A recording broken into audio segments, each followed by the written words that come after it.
माब्लाबा माब्लाबा आं नोंनि गोसोखांथियाव एसेबां गावखौनो बावगोमालाङोदि नागिरलाबायो आं नोंखौ जेराव मेराव।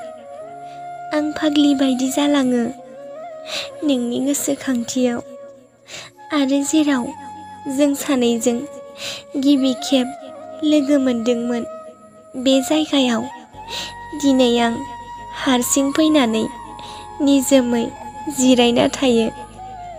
औ, आं नोंनि गोसोखांथियाव फाग्लि बायदि जालाङो। दिनै आं नोंनि सावगारिखौनो नायनानै थरथिंसे मोदै बोहैहोयो।